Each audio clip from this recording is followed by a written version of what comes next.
Assalamualaikum warahmatullahi wabarakatuh. Bismillahirrahmanirrahim. Rabbi shrah li sadri wa yassir li amri wa hlul 'uqdatam min lisani. Allahumma shalli wa sallim ala habibika Mustafa Muhammadin wa ala alihi wa sahbihi ajmain. Amma ba'du. Yang sangat saya hormati, sangat kita hormati Kiai Haji Aufal Marom selaku Ketua Yayasan Al Anwar 3. Pimpinan sekaligus pengasuh Anwar 3 Kiai Haji Abdul Ghafur, wonten Gus Iid, Mas Najib, dan yang saya hormati semua dosen, adik-adik yang saya cintai. Saya ini alhamdulillah malam ini derajat saya naik senaik-naiknya. Karena seumur-umur saya ini hanya bangga punya guru Mbah Mun.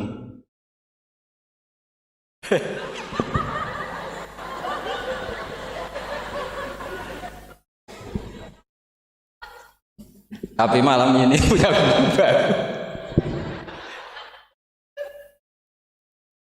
Nah, ini sekaligus Pak dicatat oleh Ketua Yayasan Gus Aufal tadi, Pak Amin mengaku saya muridnya. Ini satu kezaliman.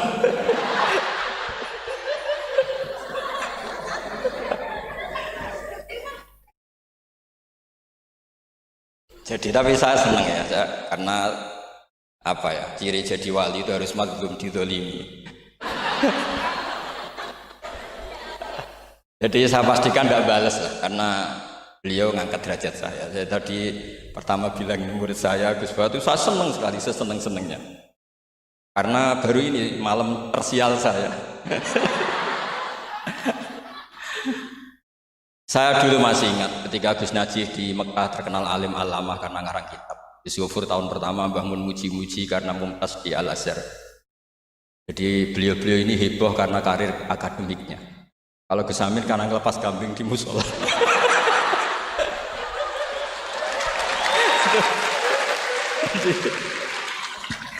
Jadi jameknya sama-sama bikin heboh. Jadi ya itu saja lah. Niru itu tidak bisa penuh ya, sudah niru hebohnya saja.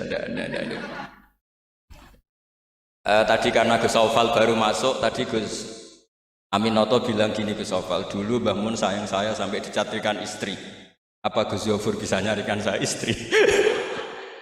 Itu benar-benar kefasikan baru dalam.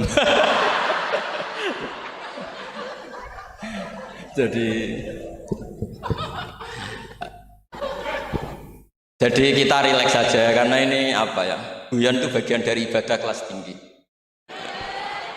Ya ini betul, saya dulu mengkaji sama Gus Ghafur seperti beliau tadi cerita. Di antara kegiatan beliau kalau malam belajar usul fikih, kita belajar bareng-bareng.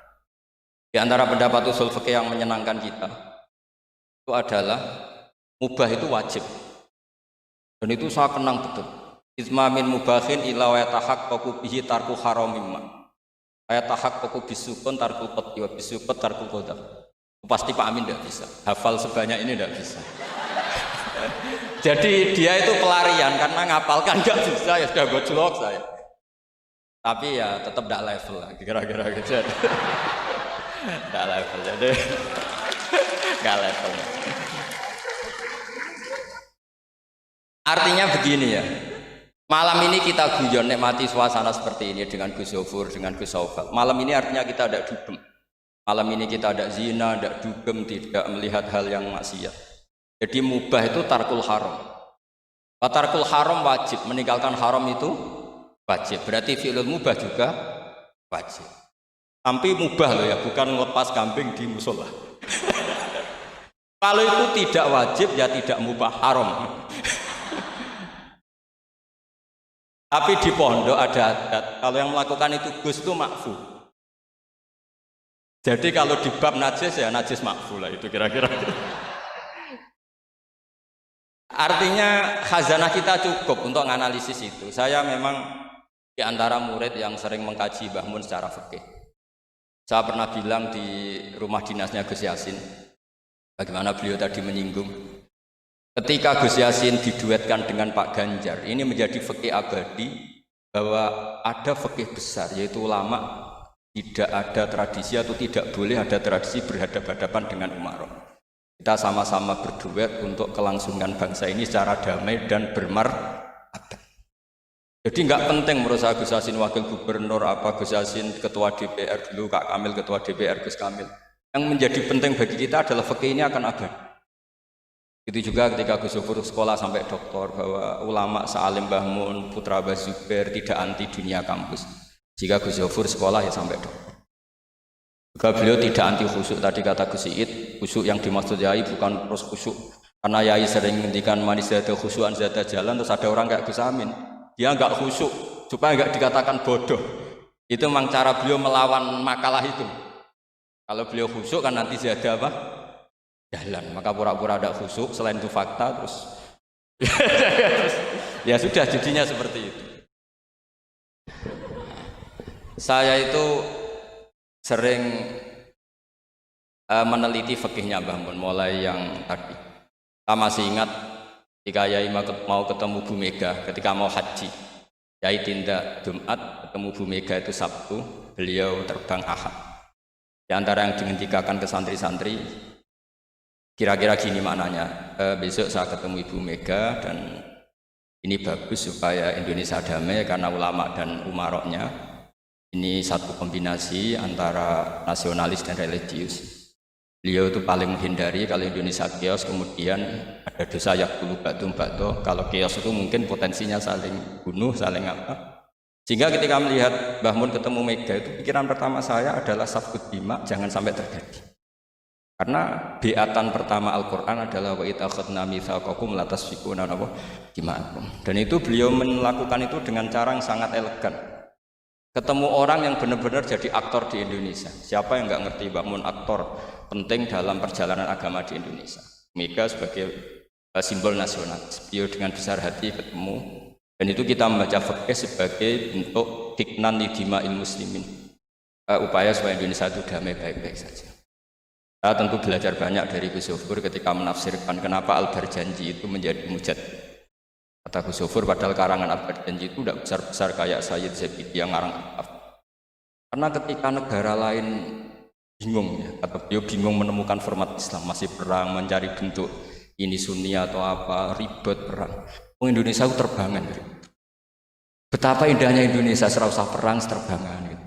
Ya ini ya gejolak-gejolokan, ya rileks santai. Sampai saya tidak tahu ini kiai dari mana. Makanya ini sekaligus untuk mahasiswa baru. Terminan dosen Anda ya mulai yang waras kayak Gus Yofur sampai yang kewarasannya kita tidak tahu tapi ya waras. Itu tadi Gus Yofur menambahkan Aminoto Setio Garwo. Saya tidak tahu itu tambahnya Gus Yofur apa ada di aktenya, nggak tahu saya. Tapi saya kenal Gus Amin itu lama sekali. Saya tidak perlu cerita kalau beliau pernah ngaji saya karena nanti kasihan. Saya tidak perlu cerita itu karena saksinya lebih banyak beliau ngaji saya ketimbang saya ngaji beliau. Tapi itu cara beliau punya harga diri, ya monggo itu kalau saya terima dengan lapang dada. Jadi beliau orang kedua setelah Mbah Nawawi yang ngaku saya sebagai muridnya. Tapi saya mau cerita yang agak serius, ini 5 menit tentang fikihnya Mbah Mun. Tadi Gus Said bilang termasuk yang tahu banyak tentang karangan Mbah Mun termasuk tentu saya, selain santri-santri yang saya pernah ditanya Mbah Mun ketika film Masjidin Nabawi ditanya, nah apa kowe mbek Gofur kok ngotot aku seneng nulis.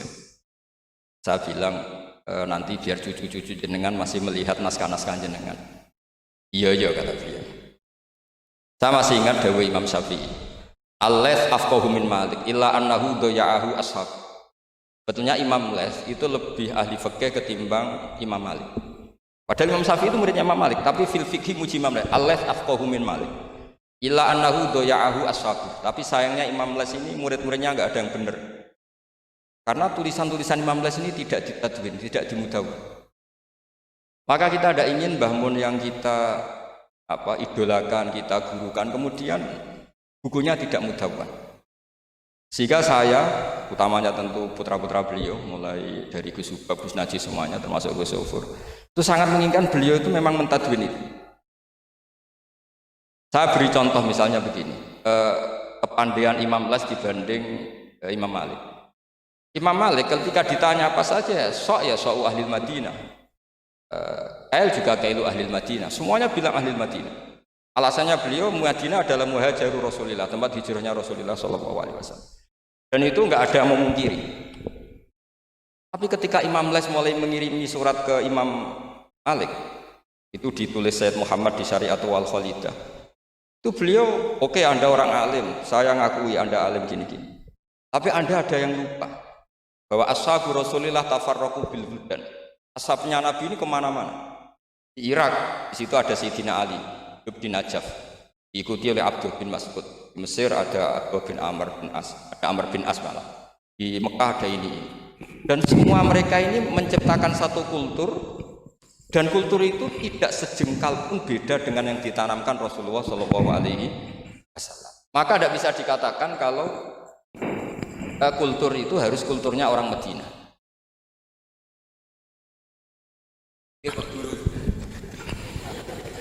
Ini naik pangkat ini, seorang guru melayani muridnya.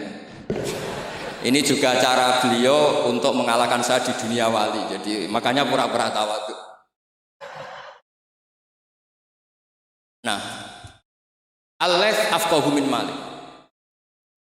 Beliau punya sekian contoh bahwa orang Irak itu tidak kalah kerennya lah kira-kira gitu. Tentang ukuran-ukuran sok, karena Sayyidina Ali di situ juga menciptakan kultur. Itu juga Amr bin As dan beberapa sahabat yang tafarraqu fil buldan. Bahkan sesuai dunia yang saya tekuni termasuk ilmu qiraah, as-sakhul qiraati sanadan itu adalah Asim. Padahal Asim ini qari'un kufiyun. Kenapa? Karena setelah Imam Asim ada Abi Abdillah Abdurrahman As-Sulami, setelah itu Sayyidina Ali. Karena Sayyidina Ali sakanal Irak atau sakanan Najaf kalau istilah modern. Sehingga Imam Syafi'i ngetikan al-Laits afqahu min Malik illa annahu daya'ahu ashab. Barokahnya bangun menulis misalnya al-ulama al-mujaddidun yang sering dibaca Gus Sofur, juga saya di beberapa pertemuan alumni. Itu bangun kelihatan sekali dari awal tuh akan bina siapa saja. Beliau cerita misalnya salasun min aslil iman. Beliau di antara hadis yang beliau pilih dari sekian makalah beliau dan itu dijadikan muqaddimah, wal jihad ma'akuli amirin baron kana ufajiran. Wassalat khalfa kulli muslimin ya baron kana ufajiran. Jadi beliau memilih berteman siapa saja, membina siapa saja itu amdan, bukan sahwan. Karena beliau adalah periwayat dan penulis hadis, tentu ya diriwayatkan Nabi Dawud, memang ditulis di situ. Sudahlah kita ikut berjuang ma'akuli amir. Jihad itu di konteks Indonesia tentu mempertahankan supaya sholat ini sesuatu yang indah. Kita tahu yang bikin masjid di mana-mana itu departemen keuangan bikin masjid, kepolisian bikin masjid, kabupaten bikin masjid, gubernuran bikin masjid. Itu kalau nunggu bisaronya Pak Amin dari setek itu nggak jadi masjid, yakin. Untuk rokoknya saja mungkin pas-pasan. Tapi barokahnya kita berjuang ma'al kulli amir. Para umarok dibina, beberapa kiai mulai zaman Mbah Hasyim sampai dulu Mbah Hasyim yang bina Pak Karno. Sampai era Mbah Mun, akhir-akhir Pak Harto juga beliau pernah ditimbali di istana, sampai Pak SBY, sampai Pak Jokowi. Sehingga aura keislaman itu ada di mana-mana. Departemen berkebutuhan ngaji. Bahkan Gus Sofur pernah cerita, saya pernah beliau diundang di kantor pusat PDI untuk ngaji. Gak kebayang. Pertama Gus Yassin daftar di KPU yang ditanyakan Bang, gue tenang, mau ngimami sholat sampai Pak Ganjar. Nggih, Mbah Mun seneng sekali. Jangan kira senengnya Mbah Mun karena jabatan, seneng dia.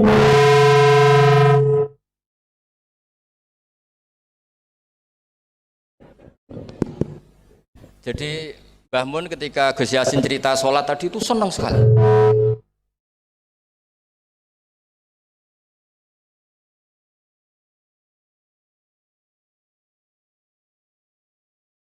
Dengan tanda petik, ada komunitas yang kayak sholat itu jadi ukuran. Saya meskipun nggak nangis di depan umum kayak Gus Amin tadi, saya juga heran kok bisa nangis. Itu saya heran betul, dan saya tetap husnudzon itu asli. Ya agak memaksakan husnudzon saya, tapi ya sudahlah saya husnudzon kalau itu asli. Itu saya sering nangisi fikihnya Mbah Mun. Di antaranya adalah saya pernah sejagongan sama Gus Hasib bin Wahab, termasuk pendiri NU Wahab. Saya cerita prestasi Mbah Hasyim, Gus Wahab, Bisri Sansuri, juga beberapa Kiai Ahmad Siddiq, Wali Maksum, sampai cerita Mbah. Bahwa para kiai ini berhasil menciptakan satu entitas agama menjadi tolok ukur. Jadi barokahnya mereka berjuang secara tadrijan, secara gradualisme, secara proses. Sekarang tuh calon bupati kok tidak sholat, itu tidak keren. Dan tidak dipilih. Benar kok terkenal nggak sholat itu pasti nggak dipilih. Artinya kiai ini berhasil, bahkan nilai-nilai politik pun harus bersama nilai-nilai apa? Agama. Jabat kok ketahuan selingkuh itu habis. Artinya nilai-nilai yang menurut agama mongkar, satu hal yang buruk, itu juga buruk di perspektif politik Indonesia. Jadi kayak, dan itu tanpa bikin negara ini terus kayak jadi negara Islam. Kurang apanya coba istihad guru-guru kita yang luar biasa. Saya pikir sampai di sini aja, nanti moderator biar balas saya supaya saya lebih madlum lagi. Semakin madlum semakin derajat saya akan naik. Dan monggo kesamin kalau mau memadlumi saya persilahkan karena saya ini kan sudah terlalu kuat lah, kayaknya agak ngefek. Tapi nggih monggo lah, kalau artinya ini sekali-kali saya ngomong serius. Jadi dulu nyuwun sewu, kita pengajian saja harus lapor, harus izin, bahkan ada istilah SIM, surat izin mubalek ya dulu. Namanya juga SIM. Ini abahnya Pak Rafiq itu ya temannya bapak saya. Masuk teman bodoh nih. Ini masyhur ini. Ibunya Pak Rafiq ini nggak pernah masak enak, kecuali ada tamu. Akhirnya kerjasama sama bapak sama Mbak Mun, kalau Jumat pagi disuruh ke situ. Terus Mbah Musa ini abahnya ini, Bu, engkau apa yang Kiai Nur Salim mau Mbah Mun masak, iya, terus masak enak, terus bapaknya ikut makan enak itu. jadi Kiai dulu itu seni, sampai kepen mangan enak itu harus bodoni istri. Dan itu semoga bodoni yang wajib. Karena seneng itu wajib akhirnya.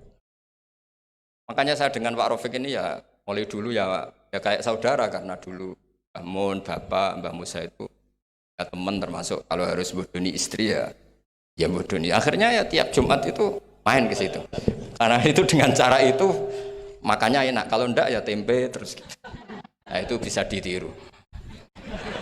Bisa ditiru, jadi ya bagus lah itu kalau itu. Solutif itu kata kesit. Ya monggo niki moderator malih Gus Amin. Assalamualaikum warahmatullahi wabarakatuh.